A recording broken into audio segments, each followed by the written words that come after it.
Okay, welcome back. We are on part three. I didn't even know I read part two, but we are on part three and a ratings juggernaut. Chapter 27, Friday, June 23rd, 2017. A searing pain shot through his hip as he reached for the remote control.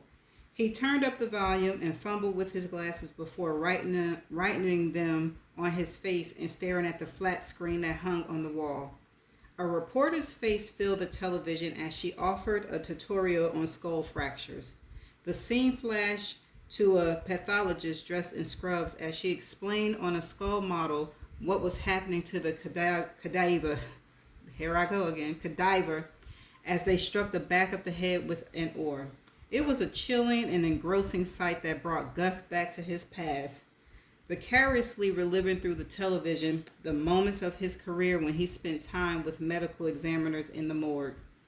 He pressed a button on the guardrail and the bed hummed as it pushed him upright. A deep a few deep breaths and the pain in his hip settled as he squinted at the television. He requested a larger one weeks ago, even offered to purchase it himself, but Nurse Ratched ignored him. If we give you a bigger television, then we'd have to give everyone a bigger television, Mr. Morelli, she had said in her condescending voice. Then do it, he had responded. Damn things are practically free nowadays, and I'm sure most poor folks in this place are half blind. Don't you want them to be able to see Alex Trebek's face each evening? His request went over about as well as when he refused to use the bedpan just after surgery. Now, weeks from the night he lost his right leg, a difficult choice between his lower limb and cancer, the pain was more manageable, his health no longer on the brink, and his attitude toward the staff, although far from pleasant, was certainly less hostile.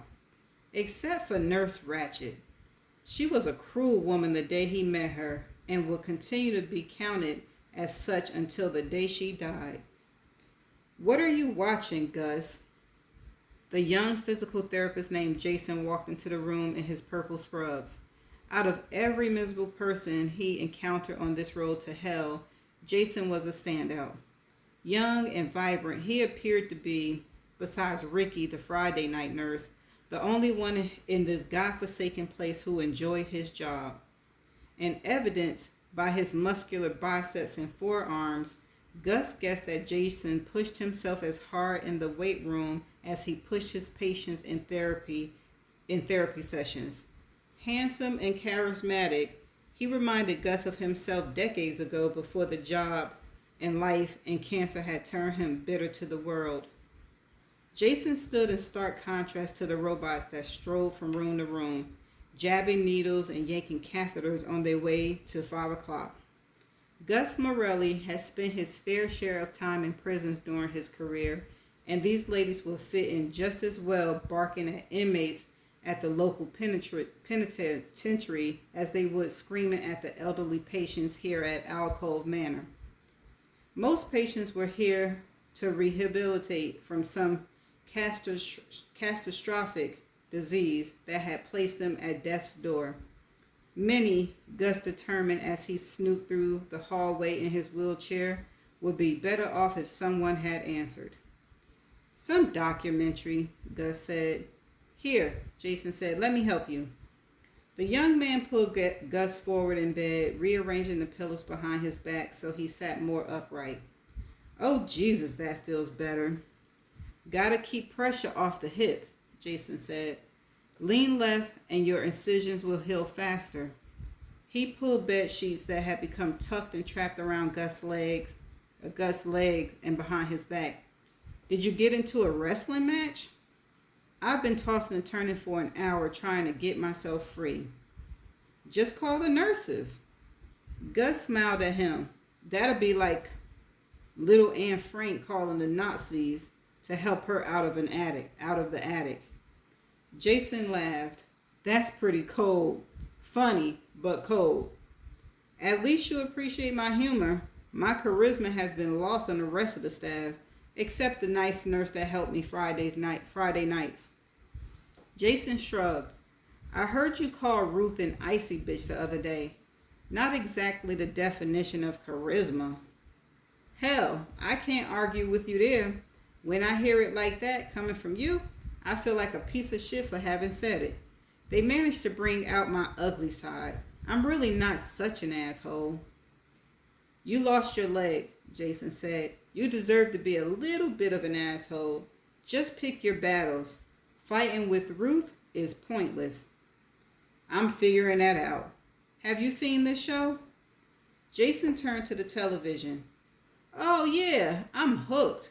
What is it? The Girl of Sugar Beach, a documentary about Grace Abold. Who? Grace Abold? From when she killed her boyfriend down in the Caribbean? Gus blinked at the screen as a still shot of Grace Abold from medical school filled the television. The documentary cut to an interview of the girl, now a woman, slightly haggard with short cropped hair, which was graying in random areas. Prison issue. Thick plastic glasses covered her eyes and reflected the overhead lights. It's addictive, Jason said. It's a real-time documentary. The investigator is producing the episodes from week to week and then airing them. The audience is finding out what she discovered almost simultaneously as she discovers it. It's very popular with younger people, and it looks like she might actually be innocent. What episode is this? 4. Jason said as he typed information into Gus' chart.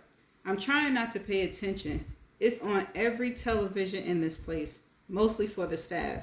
I'm not sure the residents are keeping up with it. I thought you said you were watching it. I am. Gotta see what happens now.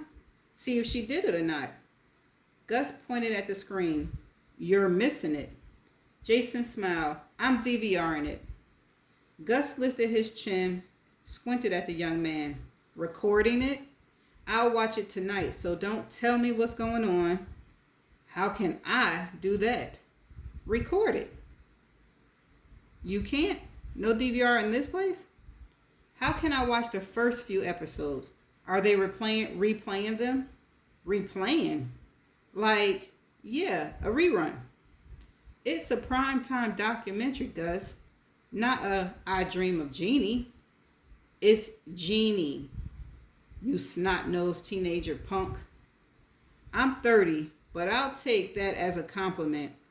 No reruns, but you can stream the earlier episodes. Watch them whenever you want. What's that mean, stream? Watch them off the internet. I don't have internet here. Sure you do. Whole place has Wi-Fi. Can I do Wi-Fi through the TV? Jason smiled. I thought you used to be a cop. Didn't you use computers? I was a cop when you were in diapers. I finished my career as a detective, and I've never loved computers. I'm 68 years old and don't plan to learn now. TVs don't have Wi-Fi unless you have a smart TV. You don't. You need a computer to stream old episodes, laptop or tablet. Jason plugged more information into Gus' chart. You still having trouble sleeping? If by still you mean for the last 20 years, then yes. Nurses can give you something to help you sleep. I'm sure they could. Probably cyanide.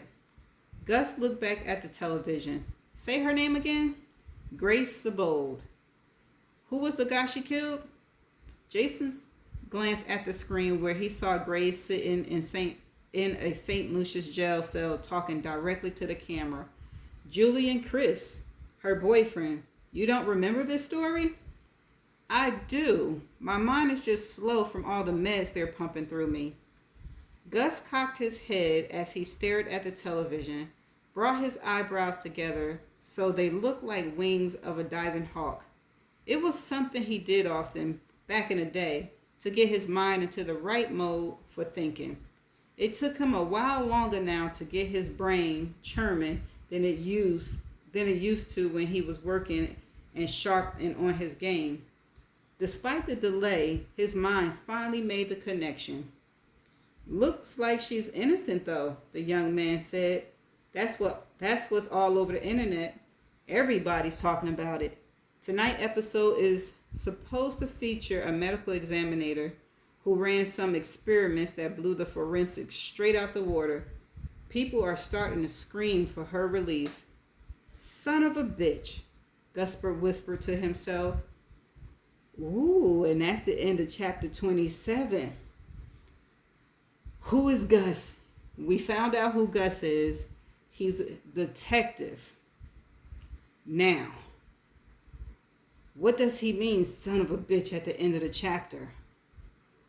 Guess we're going to have to find out in the next chapter. See you then. Bye.